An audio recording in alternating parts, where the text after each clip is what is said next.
Suddenly, a deafening bang shattered the quiet of a sunny suburban morning. It wasn't fireworks.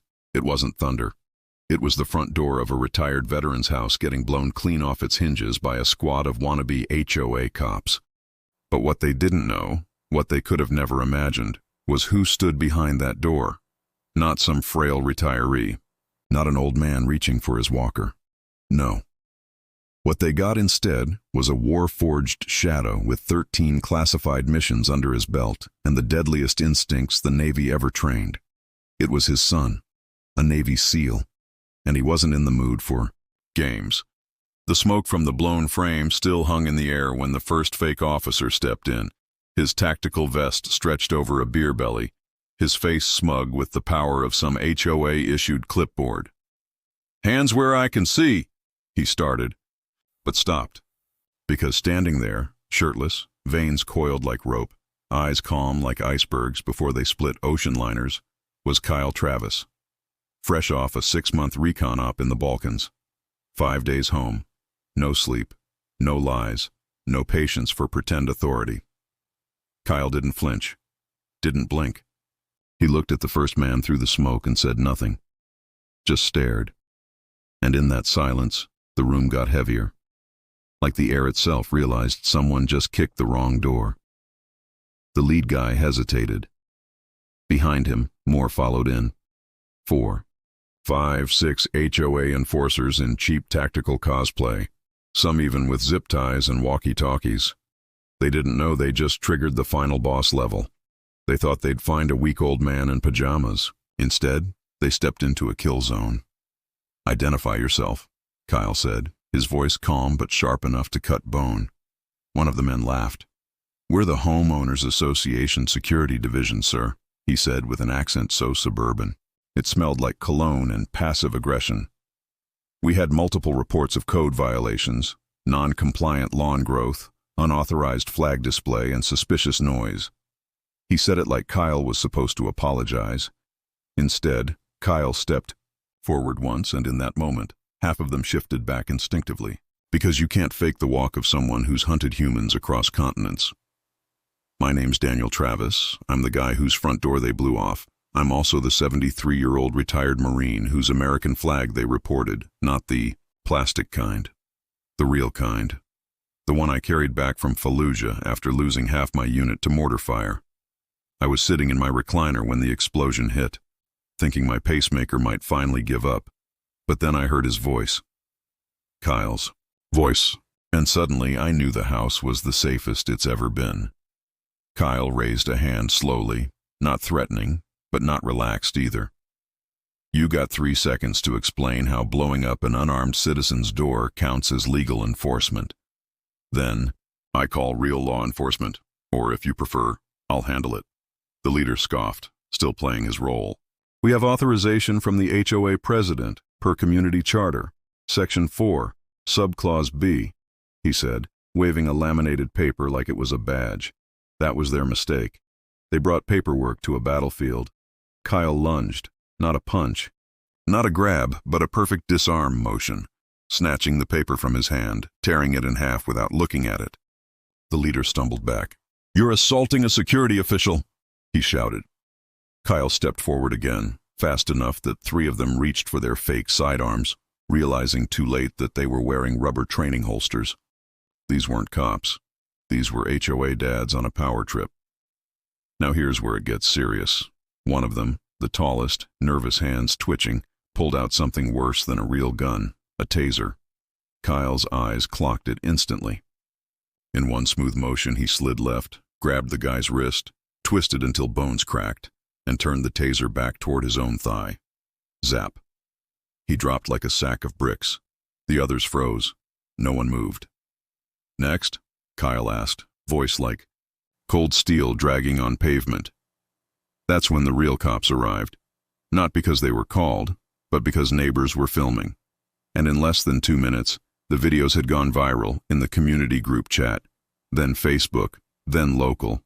News alerts. Police sirens howled from both ends of the block. Kyle stood still, breathing easy, not even sweating. My front door was gone, but my son was there, and suddenly, so was the truth. The police stepped in, saw the gear on the ground, the twitching body of the taser-happy HOA guy, the torn paper, and the shrapnel from my exploded doorway. "Who's in charge here?" the officer asked. Kyle didn't answer. He just stepped aside and pointed to me, the old man in a USMC sweatshirt and slippers. "Sir, are you injured?" they asked me. I shook my head. "Just my door, and maybe my respect for community leadership." The HOA leader tried to speak up. "We had grounds. Section 4, he barked. But one of the officers turned to him and said, "You blew up a man's door over grass and a flag. You're done." Charges were pressed, but it wasn't over. Not by a long shot. Because the HOA president herself showed up later that day. In a black SUV, surrounded by lawyers. And what she said chilled the whole block. "We know who he is, we know what he's capable of, but this community has rules, and no one's above them." Kyle didn't respond. He just watched. But something shifted in him. I could feel it. I raised that boy to defend this country, not fight it from the inside. But he looked at me and said, "Dad, you don't bring war home. But if it comes for you, I end it." That night, our security cameras picked up 4 unidentified figures prowling the yard. HOA gear, dark clothing, no badges. Kyle was already waiting in the shadows, motionless, silent, like death, before it hits. And when they made the mistake of stepping too close to the broken door, he let them know, this house isn't governed by fake law. It's protected by blood, oath, and discipline. This wasn't just about one house anymore. This was about control. Power, fear. The HOA had become a private army under the radar. Community members whispered stories of forced evictions, illegal surveillance, dogs poisoned, mail stolen. And now they tested the wrong family. Kyle started digging. Background, checks, financial records, internal communications. And what he found? Chapter 2 is going to blow your mind. Kyle started digging. Background checks, financial records, internal communications. And what he found? Chapter 2 is going to blow your mind. He spent the next 48 hours locked in his childhood. Bedroom. The same one with old football trophies and a faded photo of him in his graduation cap, now turned into a tactical nerve center. Multiple laptops, VPN routes, external hard drives, encrypted networks. And in the center of it all, my son, calm, methodical, lethal. "Dad," he said from behind the screen, voice low. "This isn't just HOA corruption. This is a full-scale power operation using the HOA as a front. Surveillance, asset seizure, psychological ops. And we're in the heart of it." I didn't know what to say. I've seen combat. I've seen men broken in half by war. But I never thought the battlefield would show up in my front yard, wearing khakis and HOA polos. Kyle tapped a key and pulled up a spreadsheet. "Look at this. Dozens of homes foreclosed in the last year, all owned by veterans, single moms, or the elderly. All claimed non-compliant. Same signatures, same penalties. Then the properties got flipped to the same LLC. It's a laundering system. They're seizing homes legally and selling them through shell companies." He showed me photos. Elderly couples crying as they watched their homes bulldozed. A woman holding her disabled child on a curb. Cops laughing as the locks changed. It made me sick. Kyle zoomed in on a name. Madeline Voss, HOA president, ex-DOD contractor. 6 years in information warfare. She's not just some Karen with a clipboard. She's running an operation. I stood there, shaking. "What do they want with us?" I asked. Kyle didn't answer right away. Then he said, "They're testing. Resistance. Yours was a staged breach. They didn't expect me. Now we're a problem." And he was right. That night our internet cut out. Phones dead. Cable too. Power flickered. And at 2:13 a.m., a black van parked 2 blocks down. No plates. Windows tinted black. Kyle was already outside, lying prone on the rooftop with thermal vision goggles and a scoped AR-15 built for urban recon. He wasn't hunting. He was waiting. At 2:27 a.m., 3 figures exited the van and began walking toward our house, silent, synchronized, equipped. Not HOA goons. These were trained. Kyle whispered into a mic, "Dad, stay low. Lock all doors. If they breach, you run. Don't wait for me." I wanted to argue, but I saw it in his eyes. He was in mission mode. He wasn't my son right now. He was a SEAL again. The first man approached the lawn. Kyle marked him with infrared. The second flanked left, crouching behind a trash can. The third, he tried to disable the side cameras. Kyle waited until all 3 were committed, then dropped a smoke canister right in their path. Confusion, movement, screams. 2 seconds later, one of them was on the ground with a shattered jaw. The second tried to run. Kyle tased him from 10 feet. The third, gone. "We're compromised," Kyle muttered. "They're not here to scare us anymore. They're here to eliminate." By morning, Kyle had 3 laptops torn apart on the kitchen table. The captured agent's gear revealed encrypted comms, biometric ID, and a patch sewn under his collar, Project Horizon. Kyle's face went pale. "I've heard that name once," he said. "Back in Syria. A black site op so deep we weren't even supposed to know the name. Disbanded years ago, or so we thought. The implications were massive. The HOA wasn't just exploiting property laws. They were funneling veterans, children, and civilians into a data mining program built to profile potential threats to civil harmony. Think about that. They weren't evicting people for weeds or flags. They were targeting people who didn't conform. Kyle connected it all. License plate readers in stop signs, motion-activated lights installed by HOA contractors, and doorbell cams reprogrammed to record inward. "They know everything, Dad. Your meds, your shopping, even how many times—" "You take out the trash." Then he leaned in and whispered the part that broke me. "They know about Mom, her hospital records. They know what killed her. And they tried to use it to justify your psychological risk profile." I dropped into a chair. My wife died of cancer 3 years ago. Her records weren't public. But now some HOA file had labeled me a risk for grieving? That's when I knew. This wasn't a war we could walk away from. Kyle began preparing. "This isn't just defense anymore," he said. "We're going on offense." He reached out to his old unit, not officially, quietly. One by one, they responded. Calls.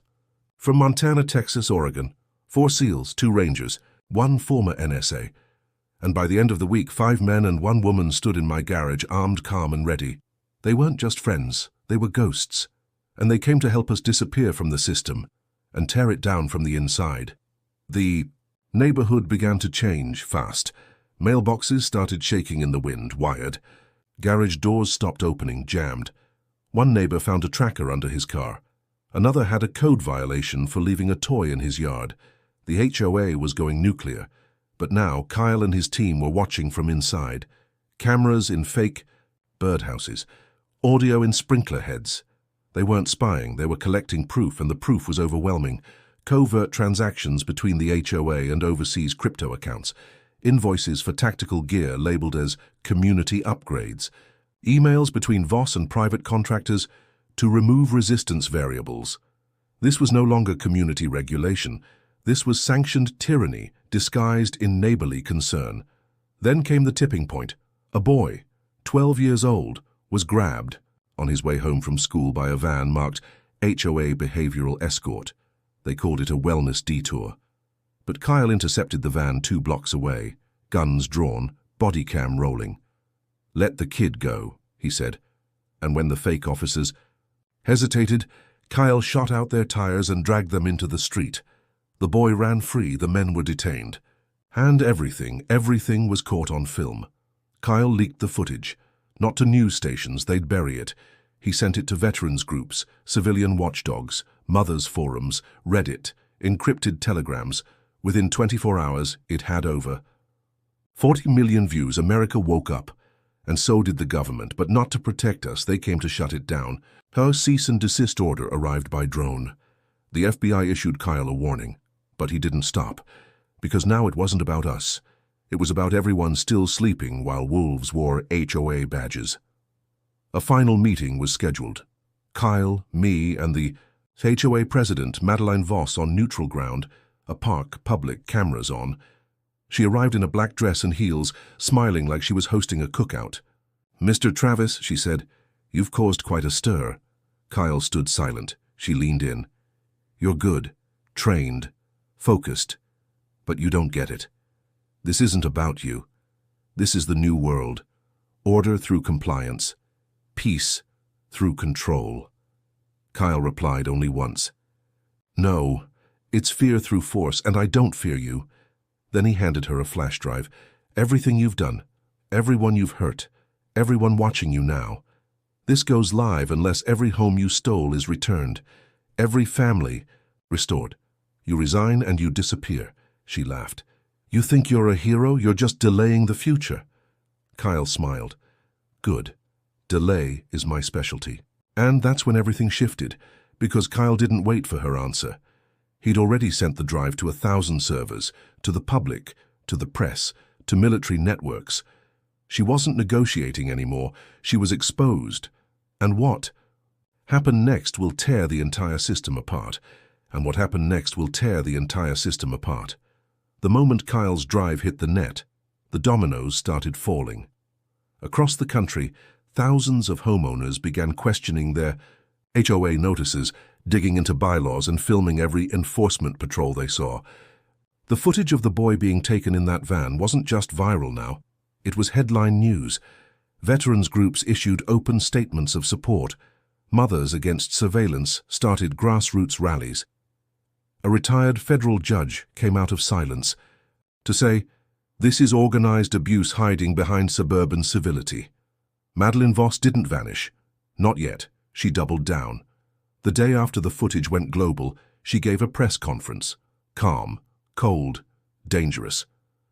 "These are lies, fabrications, from a disturbed former operative.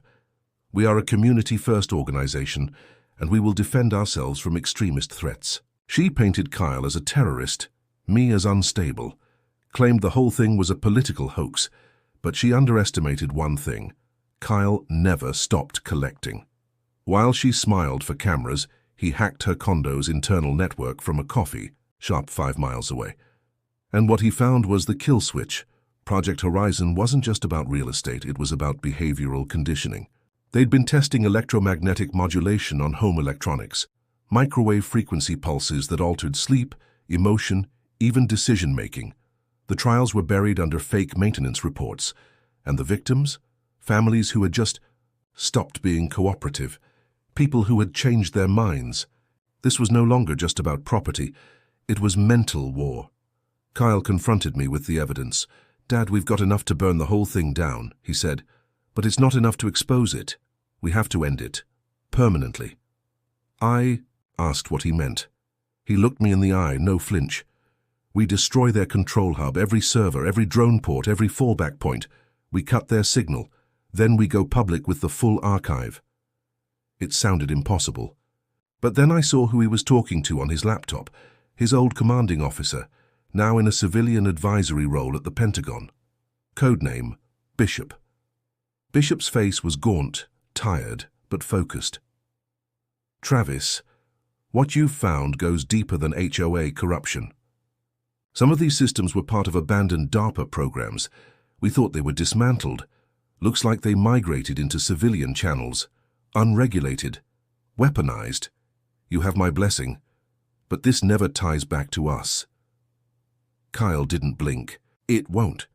And with that, Operation Redwake was born, a 6-man SEAL-led civilian takedown of the most advanced domestic manipulation grid in America. It started with tracking. Every van, every HOA drone, every rep with a suspicious clearance. Patterns emerged. Meetings that didn't show on calendars, maintenance schedules with no service reports, and central to it all, a server farm underneath, a community wellness center just 20 miles away, hidden in plain sight. The team prepped like it was Fallujah all over again. Comms were analog, maps were paper. No electronics allowed near the planning room. Kyle split the assault into 3 phases: Ghost, infiltration; Pulse, server shutdown, and ash, full leak activation. The mission was set for 00:200 hours. No civilians nearby. No witnesses. One shot to break the machine. The night of the op, I stayed back, watching the feed from an off-grid cabin we'd secured through a friend. My hands shook as I held the radio. Kyle's voice came through. Ghost. Phase engaged. On screen, thermal cams showed the team moving through shadows, silent, surgical. One by one, perimeter guards dropped with non-lethals. Cameras rerouted, doors bypassed. They entered the building. Concrete hallways, no signs, just metal doors. And biometric locks. But Kyle had lifted Voss's prints from her mailbox 3 days earlier. They used her identity to breach the core chamber. Inside? Rows of humming machines, cold, red-lit. Screens showing real-time data of neighborhood activity, heart rates, movements, voice logs. It was worse than we imagined. They weren't just tracking behavior. They were predicting resistance, anticipating rebellion. Assigning threat scores to citizens based on tone of voice during phone calls, or how many times they said no to HOA requests. This wasn't surveillance. It was pre-crime social warfare. Then came Pulse. The team split. 3 to copy. The entire drive, 3 to plant demolition charges. Kyle stayed in the core copying everything. That's when the alarm tripped. Not internal, satellite. Voss had a trigger built into her personal phone. If it lost signal for more than 2 hours, all active systems would enter lockdown and alert a private defense contractor. In 6 minutes, a rapid response team would arrive, armed, cleared, ruthless. Kyle didn't panic. He just said, "Move to Ash, now." The team planted the final charges and exfiltrated through maintenance shafts. Kyle stayed behind. He needed to finish the data pull. I was yelling into the radio, "Get out of there, you'll be burned." But Kyle said one thing, "If I leave this behind, they rebuild. If I finish, we end it forever." And then silence. So I stared at the monitor, heartbreaking, watching his signal vanish behind red static. 5 minutes passed, then 10. No word. The team made it out. The charges blew. The building collapsed inward, clean, surgical. No casualties, no trace. But no sign of Kyle. 8 hours later, as I sat in a dead silent cabin wondering if I'd lost my son to a suburban war, a knock hit the door. I froze.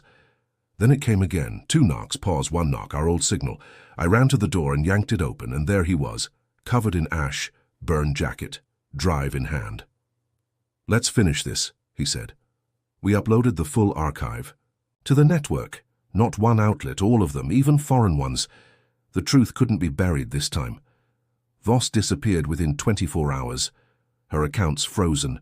Her properties raided. 2 federal agencies opened investigations into over 90 HOAs using the same system.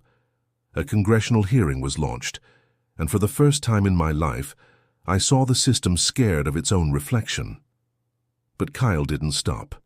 He held alive. Q&A with thousands of affected families, told them how to request their data, how to audit their HOA, how to find hidden surveillance. He wasn't just a warrior, he was a teacher now, and me. I rebuilt the door they blew up, not because I needed protection, but because I wanted the world to see what happens when you think a uniform makes you untouchable. My door may break, but my family never will.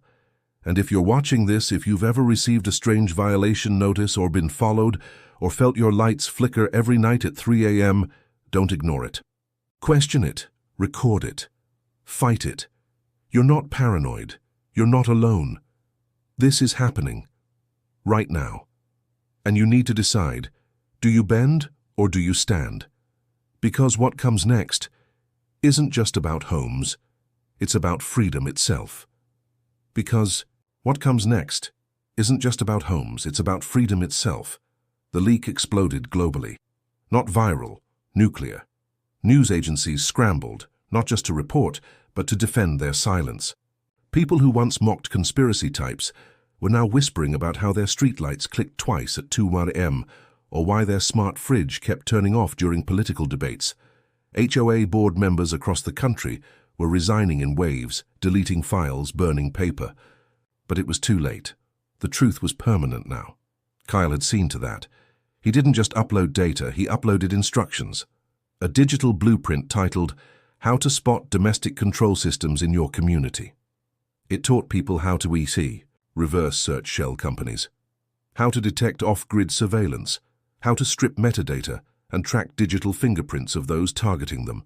And most importantly, it showed them how to organize, not online, where bots and noise could drown it out, but in person. Front lawns, driveways, coffee shops. It was revolution by reconnection. People weren't just angry, they were awake. But you can't shine light in darkness without making enemies. And within days, retaliation came. First subtle, then direct. IRS audits on anyone who reposted Kyle's files. Anonymous tips sent to Child Protective Services accusing activist parents of neglect. Local police showing up unannounced, citing city code enforcement. The system wasn't collapsing, it was lashing out. Kyle knew they'd come for him, he didn't care. He made one final broadcast, live from our living room, standing beneath the new steel door we installed where they blew the last one off. "You made a mistake," he said into the lens.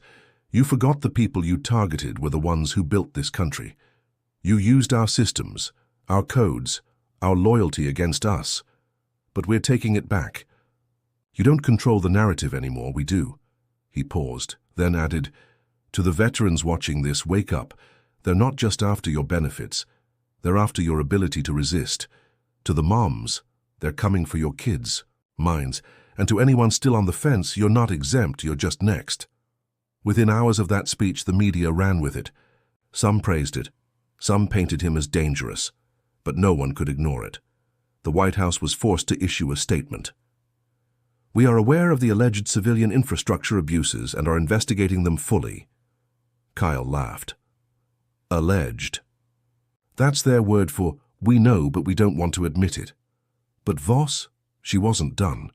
From a safe house in Romania, she uploaded a counter-narrative. Leaked footage, deepfakes of Kyle threatening citizens, edited audio implying he was building a militia. It worked on some people. They wanted to believe the lie. Fear is easy to sell. But Kyle was ready. He went public, live, and unscripted. "Put me under oath," he said. "Polygraph me, DNA test me, search every file I own. I've got nothing to hide." Can she say the same? That challenge changed everything. Suddenly the Senate had no choice. A formal investigation launched. A real one. Not the kind with cameras and coffee breaks, the kind where forensic analysts showed up with gloves and warrants and didn't leave until someone confessed. And as the hearings dragged on, more evidence surfaced. This wasn't just one HOA. This was over 300, coordinated under a shadow non-profit called Lumen Safe, originally chartered to ensure neighborhood security post-pandemic. But its founders, former intelligence agents, defense lobbyists, data brokers, they used HOA laws as a legal loophole to weaponize control.